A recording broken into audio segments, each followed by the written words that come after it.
Welcome back to another episode of the Pink Juice podcast. I feel like I haven't recorded in so long, but I'm back with another episode, and I felt a little bit dressed up today, and that was because I'm going on a date after this. I feel like I wouldn't usually come into the podcast studio dressed up like this, but that's okay. I'm going on a date right after this. So I was like, perfect. So I can do my hair, put my makeup on, put on a nice outfit, and, you know, give you a little bit of an insight into the actual dating life. So this is my outfit of the day. In fact, maybe I'm going to stand up. I'm going to show you the outfit. I don't know if you can see. This is the outfit.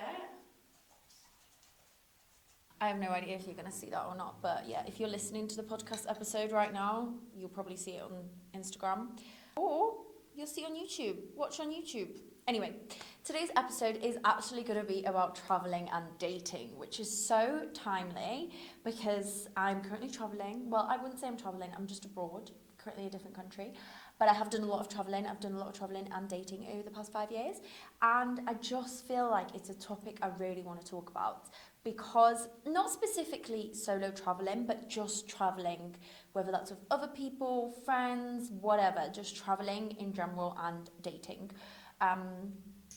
Also, we have an orange juice today. We were out of the special secret pink ingredient, so today it's an orange juice. But how nice is this glass? Gorgeous.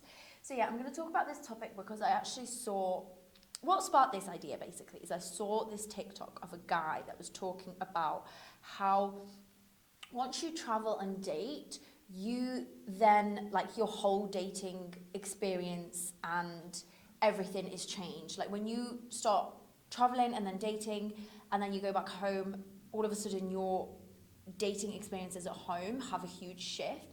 And I felt like I really resonated with that because I really struggled to date back in the UK, and I really struggled to not just date but to make connections with certain people, and I definitely romantic connections. So that's what I want to talk about today, because he is so right. The guy who did this TikTok was so right. Once you start traveling and you date when you travel, and not just date, like as a whole, this podcast episode is basically going to be talking about not just dating whilst you're traveling, but making connections, right? Because sometimes we make a connection and it wasn't specifically a date, right? And that happens in life, that happens when you travel, when you don't travel. So that's kind of, when I refer to dating throughout this episode, I really just want you to keep that in mind. I don't just mean going on an app, arranging a time and a date and going on a date with someone. I mean genuinely being open to connections. And the intention of this episode really is also to inspire other people, whether you're a man or a woman. I really want to inspire you to go and travel and go on a date whilst you are traveling. I don't just mean, you know, go on a solo trip. You can take a solo trip if you want, but it could be a girls' trip. It could be going on a group tour, because naturally in those environments, like, you might be exposed to connections. Like, I once went on a group tour and I had a connection with a man there, and that taught me quite a lot. Did we date? No, it wasn't a dating experience. It was a connection, and I learned a lot about myself from that experience, because I was exposed and it was a different environment. So I really hope that this episode is going to give you some inspiration to go and take a trip, get out of your hometown, your home country, and go somewhere and be open to connections. Not necessarily just dating, but just be open to connections. And for me, the first time I sort of felt like dating was just off was probably the first time that I came back from being away for like 16 months back to the UK, and I tried to put myself out there on the apps, and just energetically, like, I just found that I was struggling, because I was struggling to sort of start those initial conversations. Like, it was a different case for me a little bit because I was away for 16 months, so I was a little bit out of that UK culture. I genuinely didn't know what was going on in the UK world, so I think I struggled with that, and a lot of what I was wanting to talk about from the past 16 months was my travel experiences. And I'm then all of a sudden on a dating app or in person with men, and I can't resonate a lot with what they're talking about, and probably they can't relate and resonate with me, because my life for the past 16 months has been consistent of living in a different country, traveling, meeting different people, doing exciting things, not really working your 9 to 5. If I was working remotely. So that was when I first started noticing that how different that experience was. And in the past 5 years as well, like every time I've come home, I've tried to date and stuff like that. And I think culturally, there are just the way date men in the UK is a little bit different, but also it is just quite, yeah, I find it quite hard to connect. And yeah, let's get into it. I'm going to just basically spend this episode highlighting why your dating life will change once you start traveling. And the first reason why your dating life will change once you start traveling is because your standards will shift. Naturally, they will shift. And what I mean by that is when you start to travel, you start to expand, right? So things that you thought were possible just change. And what I mean by that is you might find yourself doing things that you never thought you'd do, hanging out with people you may never thought you'd hang out with, and your standard will just start to change, right? So you're exposed to such different environments, different people, different connections, different cultures, different traditions, different foods, different way of life. For example, when I'm in Thailand, the way of life here is just so different. The way that people hang out, the places that people go to, the dates that people go on and how they date is a lot different than it is in the UK. There is a lot more, I would say, freedom here, right? There is a lot more people that work remotely, work online, a lot more teachers that I would say have a better work-life balance than teachers in the UK or other people that are working the 9 to 5. So when you start dating as you're traveling in a place like this, it is just a little bit different than in the UK, because I feel like in the UK a lot of people are working the 9 to 5, which is not an issue at all, but I think people they kind of work the 9 to 5 and they're stuck in this own bubble that I think, right? So they're working the 9 to 5 and all of a sudden the only time they can really go on a date is like a Friday or a Saturday or a Sunday morning. And that's just my experience as well. Like I've struggled to meet someone who can just go on a coffee date on a random Wednesday or do something on a Tuesday after work. So just the culture, the way of life is a little bit different. So your nervous system, when you're traveling, gets used to like almost this new environment and it feels a lot easier. So naturally your standards it shifts. And when you're dating in that easier way, you're also doing different things, right? You might be dating other travelers as well, other travelers, expats, people that live here, people that are passing by, and the things that you're doing as well is so different. You might be going to do a volcano hike on the weekend or going to a waterfall, which I'm not saying those dates don't happen in the UK, but for like a first date, you're usually not having those experiences because people are living their normal life. They don't have as much adventure in them as they do when you're traveling, right? If you're dating other travelers or other expats, you're probably encountering people that have just a lot more adventure in them, right? It's so normal for someone to be like, hey, do you want to drive to a waterfall this weekend or go on a hike or check out this, I don't know, art gallery, whatever it is, right? You do things that are a little bit more exciting and you learn so much about the world, right? Because from these experiences, you're having really good, cool experiences. Maybe someone's asking you to go on a boat trip or something, whatever, right? And when you go back home, all of a sudden, Netflix and chill just does not do it. Or like just these low effort dates they just don't do it because you've had these incredible experiences with people that you've learning so much about, right? So you might be going on a date with someone from another country. Like today I'm going on a date with a guy from Germany. Like it's very unlikely that I would be in a position or a situation that I in the UK would be connecting with a man from Germany. Now this is also from me speaking from my experience from a girl that lives in Manchester, not in the centre of London. I'm sure London's probably a little bit different, but it's very rare that you like meet people that are from different countries or people that are traveling within country, because who comes to Manchester? No one. And I don't blame them. So yeah, you those standards kind of raise because you're going on really good dates, and usually you're likely going, if someone's asking you to do something fun like that and it vibes with you, then your standard raises because you're doing things with people that are kind of like-minded and you have something in common. Whereas in the UK, it's just so typical to do like your dinner, your drink, walk, cinema. Like, it's very rare, at least in my experience, that someone actually took me out on an adventurous date. Not saying it doesn't happen, but my standards have shifted, right? And then when you take those experiences back to the UK with you, or to your home country, wherever you're from, and you're going on a date for dinner, and all of a sudden you're sat there with someone who is just complaining about their life, their work, their bills, their job, they're gossiping about their friends, you're kind of just a bit like, well, we're living in two different worlds. And when I say like your standards shift, I don't mean this in like a negative way. There's nothing wrong with that, and like it's just alignment at the end of the day. And travel for me as well is such a big part of who I am. It's a big part of my life. I want to talk about travel. I want to travel. So for me, that is a non-negotiable for me.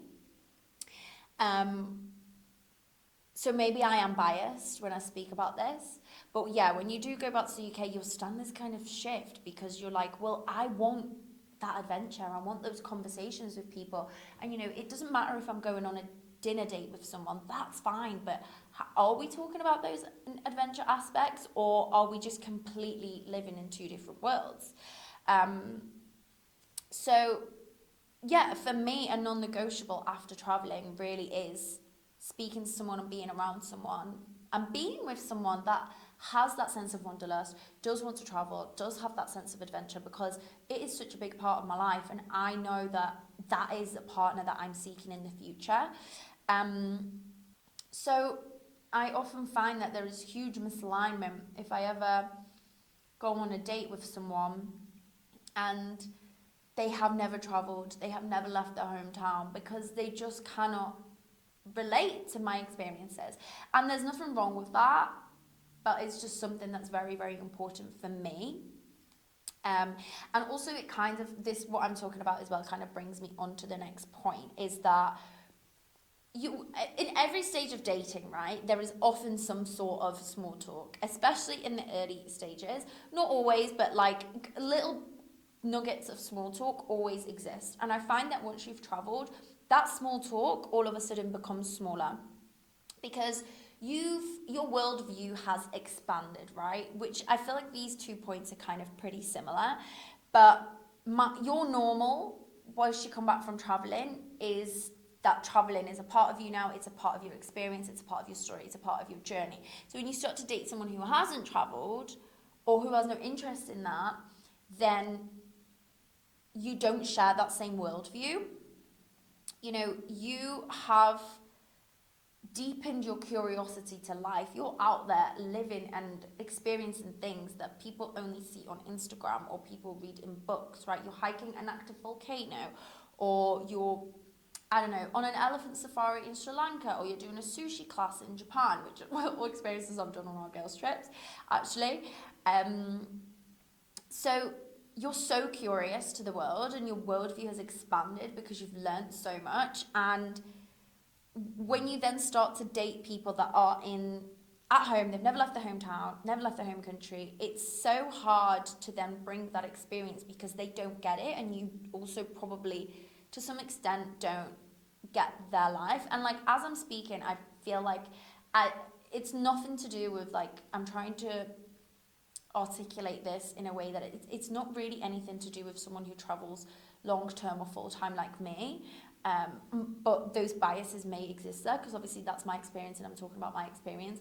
But even I find that I have these similar conversations with my friends who just take 2 weeks to go on a trip, and then they come home and they go on dates with guys who have no interest leaving the country. And there is like this huge misalignment, and they often feel the same way as me. So necessarily the length of the trip doesn't matter, but more about how you've been exposed to a different environment outside of your hometown. And yeah, a lot of the time, people that don't travel or haven't left their hometown, or maybe they don't have any hobbies, they are kind of living this life where it's like they work, they come home, they do a hobby, they go out, whatever, blah, blah, blah, blah, they date. So their conversations and what they can connect with you are actually quite limited. The routine's limited, and this is especially, you know, if they don't have hobbies, it's probably even worse.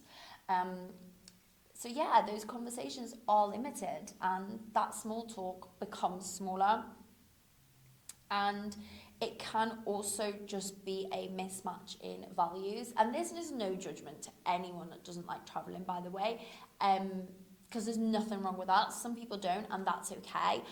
It's just difference, right? And I'm really speaking from the experience of a traveler. So these are the topics that personally light me up when I connect with someone. Is what did you learn about that? Like, what was your favorite? What was the best place you've traveled to? Or talking about those experiences, because you then start to relate. Like when other people have had that adventure, have had cool, unique experiences where they've traveled, you then start to relate, and you're like, oh my god, I want to experience that. And like they're curious in your experiences and you sharing those experiences. So when you're not dating someone like that, it's just a difference. It's just a difference. And as well, like travel, I think travel in itself, and I don't mean, when I say travel, I don't mean like holidaying on an Ibiza girls holiday or like going to Dubai with the girls. I mean like travel, you know, like something like I've personally learned from going a lot of my group trips. So traveling to places like Sri Lanka or Japan or, you know, South Korea. You're exposed to so many different cultures and different people, not just people in that culture, in that country, but other people coming into that country as a tourist. So I learn a lot from our group trips, from other women that come from other countries. And you learn a lot about life, and I think you take so much with you.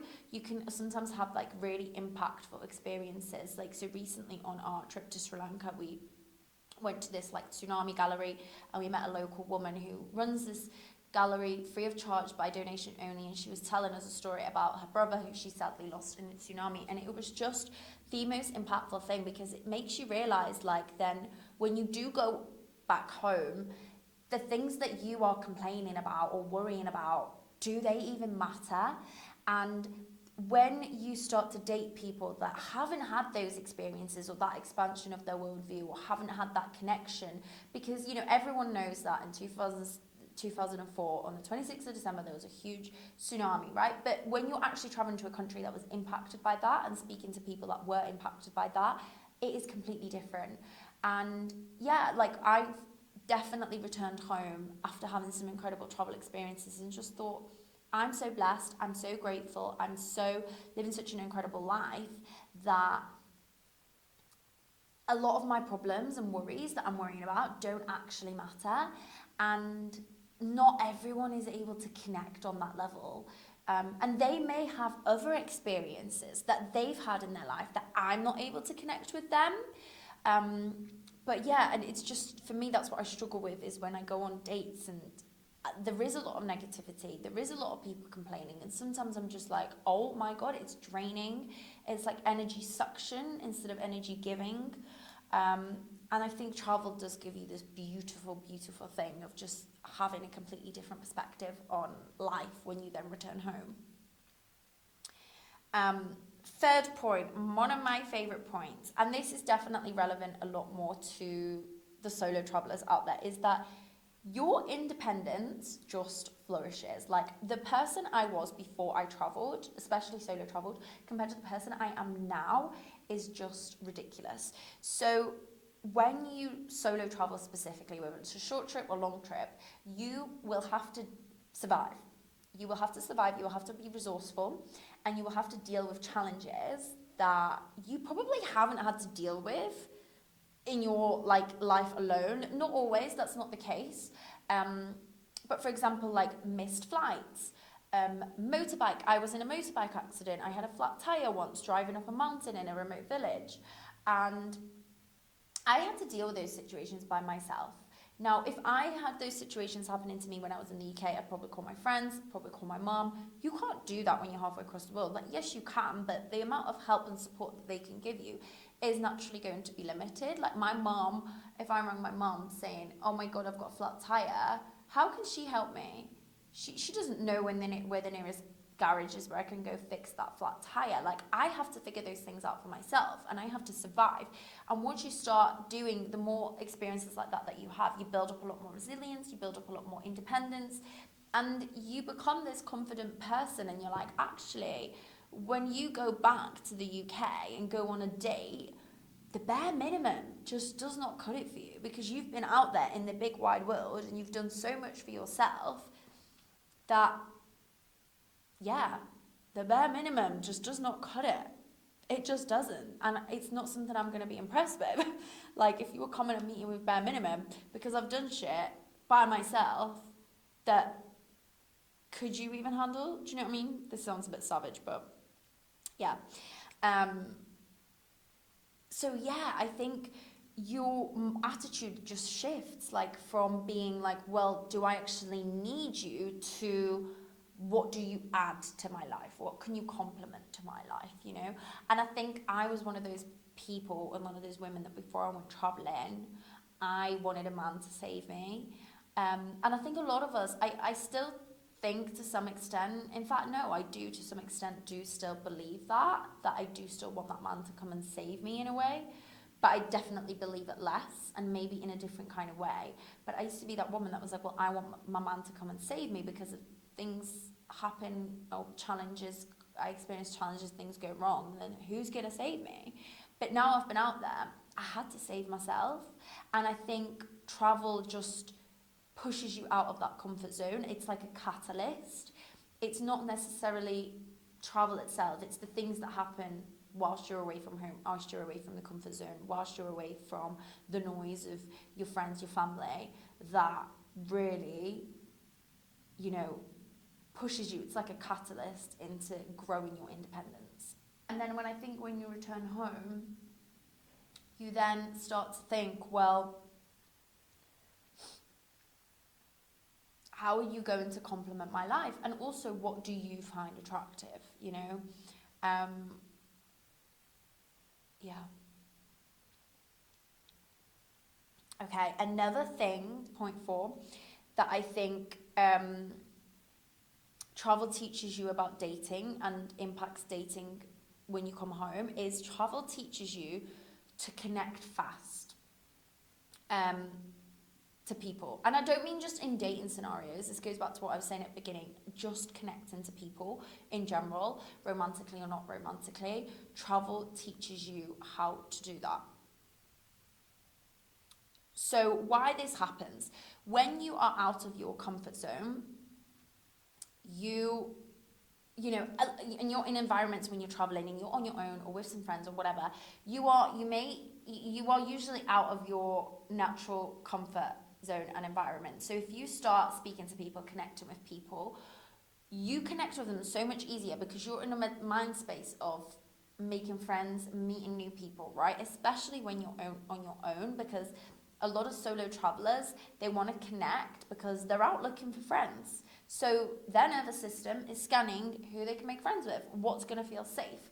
So if you meet a person and you have a conversation and they share like a nugget of information that might feel like home or that might feel relevant to you, you connect with them a lot quicker than you would if you were with someone at home, because your nervous system isn't seeking out those connections as much as it is, because you've got your friends, you've got your family, you've got your work colleagues, you're fine, right?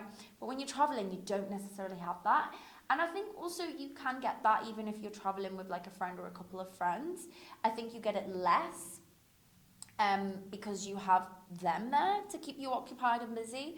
But yeah, you connect with people a lot more and you lean on them quicker. I also think it makes you I don't know, I don't know how I feel about this. I can either make you more vulnerable to be open to people because you're in that state where you want to connect, or it can make you a bit guarded because you don't want to get hurt. So for me, I've definitely been a bit of both. Right now, I'm a little bit like on the vulnerable side, which I'm not afraid to show my vulnerability because I'm going on dates with people that I have no mutual friends with. There's no like pressure to see each other again after the first date because they might be leaving, I might be leaving. Um, and there's kind of that no long-term consequence. So I'm willing to be a lot more vulnerable and a lot more open because there's no commitment after. And I think when you date at home or in your country, in your hometown, you so often come across mutuals, right? And you, even if you don't have mutuals, like you probably do, just without knowing it, right? Or you could make mutuals further down the line. If people are permanently in that location as well, and you go on a date, a first date, and it's a great first date, you're probably going to see each other again as well. But that's not always the case when you travel. And I guess this can make you connected and disconnected. And I had an incredible date recently. Actually, probably one of my best dates. It was quite impactful for me. And it was an incredible day. And honestly, I think in a normal situation, if we were both permanently based here or elsewhere, we probably would have seen each other again because the connection was incredible. But that he left, so he left, he went on to the next location. So I was kind of left with this incredible connection. And now I'm like, am I ever going to see this person again? Which is kind of the shitty part about traveling and dating. But I do still think that you're kind of a lot more vulnerable, a lot more open. You also, just little things, right? If you're traveling and you're dating, for example, when I'm in the UK and I've dated, I'm like at my parents' house. So I avoid dating because I don't want to, be at my mum's house getting ready for a date, telling her I'm going for a date, her mithering me what time I'm going to be home, when I'm going to do that, then telling her, and then she's giving me her opinion, no, don't date this guy or whatever. And you're just kind of it's just an icky headspace for me personally. So I kind of avoid dating a lot when like I'm staying at home in my parents' house. Not all the time, sometimes I get away with it, but like I avoid it. But when I'm traveling and I'm in a different country, I don't have to answer to anyone. I don't have to tell anyone where I'm going. So I'm a lot more open to people. And when you're traveling as well, you kind of create like a shared vulnerability because you're all away from home. If you're on your own, you're kind of talking about the things that you've been doing, the experiences that you've been sharing. So you've got that like-minded side of that like-mindedness that you connected over, but also because you're probably both away from home, so you've got that connection. It's a lot easier then to be vulnerable with each other, and that can actually deepen the connection as well. And again, that raises your standard because when you go home, it's so easy, I personally find, to then spot men who you're trying to have a conversation with and they've just fully got their guard up and aren't willing to share a nugget of vulnerability, which I think is so important for connection with humans, right? And often you build that connection as well, like not just over dating. It could just be in like moments of meeting someone in a coffee shop and having coffee with them, or meeting someone through a friend of a friend or whatever it is, or just bumping into someone in an activity and then deciding to go and do something with them after. So I met someone recently in a shared space, then I bumped into them, and then we exchanged Instagrams, and then we were talking a little bit on Instagram, and then we went on a date, and it was nice. And it was those little nuggets that connected us. It wasn't necessarily like I went on a dating app and then went on a date with them, but you have these like little nuggets and those small moments that build that connection as well. So I think the connection happens a lot quicker when you're abroad because you're away from things like staying at your parents' house, or living with your housemate, or just you have more time as well. And then once you do learn that those connections happen quicker, and then you go home and you're used to that, then it's a lot harder than I find to connect with people, because they're just not as vulnerable. And I think in general it does take a lot longer to connect with people at home, because people are a lot more guarded. People also have their routines. So when you're traveling, you don't really have your normal routine. You're out of that routine. So you can be a little bit more carefree, having your hair down a little bit. But when you're at home and, you know, you're working, you have your routine, which is completely understandable. Like, I also have my routine. I love my routine, and it's very important. So yeah, I think that is such a big thing. I think for me, I love connecting with people when I'm traveling. It's great.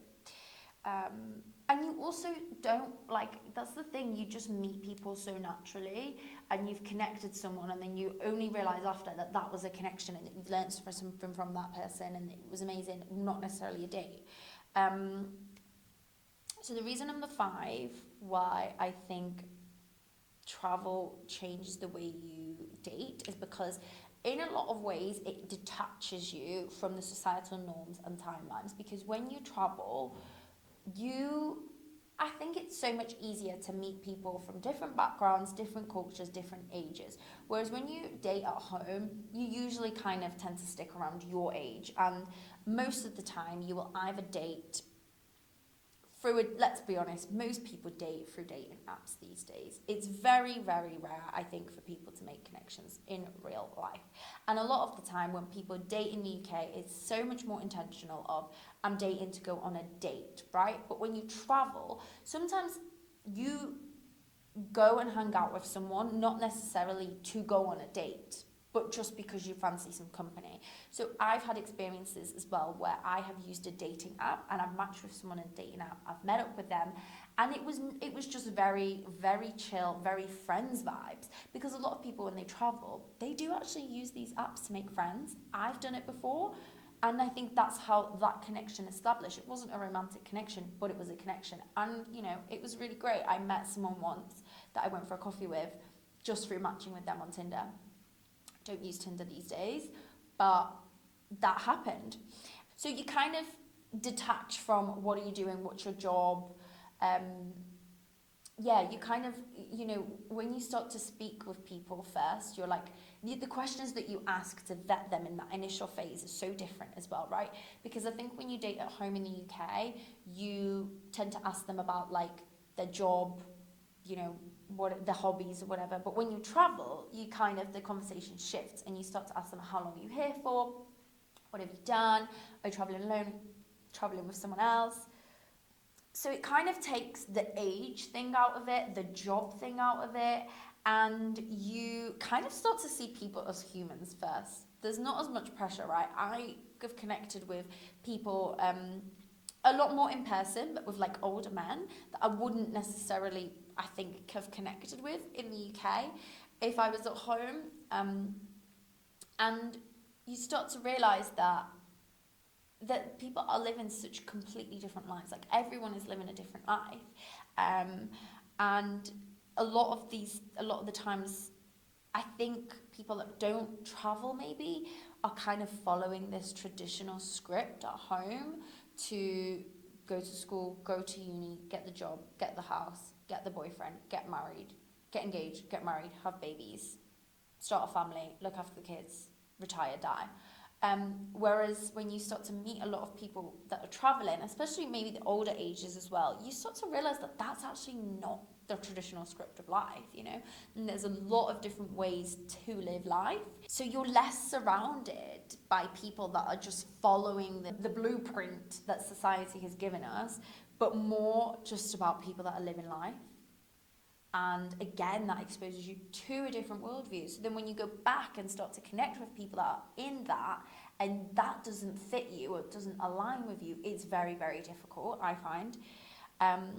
And I also feel like you date more presently when you're traveling, because a lot of those pressures are taken away from you. You're just on holiday, you're having fun, you're traveling, you're experiencing new things, right? You're just out here making friends. If something goes with this connection, great. If not, whatever, you're leaving, that person's leaving. there's less pressure. You're just so much more present, which I also sometimes think is so much better because it allows much more authentic and beautiful connections to come up. And I think in my 5 years of traveling, I have had some incredible connections with people that I've met on dates, out of dates, that haven't gone anywhere. And it is sad because sometimes a part of you thinks, oh my God, I wish I could have the opportunity to explore that connection further. Like recently, the connection that I had like ended. Not his fault, not my fault, just happened, just life. I think travel also reduces that pressure, whereas if you're at home, there's not many people travel, not many people date at home just for like vibes or just to meet people or just to connect over traveling, right? Which is the really nice thing about dating when you travel.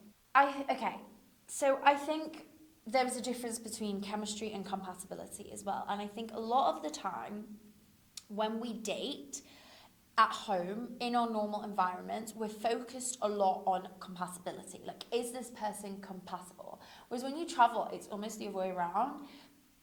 That you focus a lot on chemistry. And I think in order to find like a real life partner, you have to obviously have both. You have to have chemistry and you have to have compatibility. But when you travel, I think that teaches you a lot about chemistry because you're less looking for compatibility and more focusing on the chemistry. And travel already gives you this like buzz because you're free, you're feeling good, you're feeling confident, it's new, it's novel. So when you're around meeting new people, you can be a little bit more playful. And I think that is something that I've been able to learn and bring in from my experience of travel and bring to home. And I sometimes find that not everyone is able to tap into that element of chemistry and that playfulness, that, you know, flirtiness when you're dating them at home because they're so focused on like compatibility. And again, it goes back to being like present. So I think that is one thing that I've personally really taken home with me. And sometimes you have dates that have incredible chemistry, incredible connections, but they're not compatible. But that's actually okay because you're traveling, so it's not always as deep. And I think that's a really, really good thing to always take away from your traveling experiences. The chemistry aspect is incredible. And these are basically, I feel like I could talk about this for hours and hours, but I wanted to keep it to like the 6 main points. So I think I've covered them all. And yeah, the main point of this episode was to just basically tell you that travel and dating while you travel can give you confidence, can give you flirtiness. You can take so much away from that because the way you develop connections is just different. And again, this is a lot from my experience. I'm a solo traveler. I've been solo traveling for 5 years. So I've developed this bias over a long time. I also travel a lot on girls' trips. And I've connected with people. I've connected with men on my girls' trips because you're exposed to people, different people when you travel. Something I would love to encourage someone, if you've listened to this episode, go on that solo trip, go and travel somewhere, go on a date, go and connect with someone. And if you have, after listening to this podcast episode and you have developed an incredible connection and learned something, then please drop me a DM on our @pinkjuicepod Instagram because I would love to hear about it. And if you are currently wanting to travel and you're scared about going out on dating, I want you to just remember that you're still traveling for you. And the best way that you are going to attract connections or dates is by being open, right? Because if you're closed, no matter how many people you swipe on a dating app, you're not going to be able to connect with them. But if you're naturally open and you're just open to connection, that connection might happen in a coffee shop, that connection might happen through a dating app, and just be open. Yeah, so thank you for listening to this week's episode. I loved talking about this. And on that note, I'm going to go on my date. I hope you guys like my outfit. Really excited for this date, actually. Yes, thank you so much for watching. Please, if you're watching on YouTube, make sure that you subscribe. If you are watching on Apple Music or Spotify, please give it a follow. And would love it if you gave me a little cheeky comment or a review, honestly, because I feel like I'm getting into the swing of things and I'd love to, get some of you guys' feedback, and just I hope you guys can help me. So yeah, I'd love it if you could give me a little cheeky subscribe, cheeky little follow, cheeky little comment. Would absolutely love it. And to end the podcast episode, we need to talk about something that I've been doing recently to fill my own cup. What have I been doing to fill my own cup, actually? I have been journaling before bed. I've been putting my phone away, and I have been journaling before bed. I have been so busy the past 5 weeks, I have not had time to just sit with my own thoughts. So the past few days, I've had some alone time, and I've journaled before bed. I've put my phone away. I've just opened my journal, put some Zen music on, looked on ChatGPT first for some questions, wrote them down, and then answered them. And just 15 to 20 minutes, I've done that, and it's just helped me clear my mind before going to sleep. So thank you so much for watching this episode. I cannot wait to, maybe I will do an episode about how this date went. Maybe I won't. It depends on how it goes. If it goes badly, I will probably talk about it. If it goes well, I will probably also talk about it. I feel like my boundary with this podcast episode, I said to myself, is I will talk about things respectfully, confidentially. Thank you for watching, and I'll see you on the next episode of the Pink Juice Pod.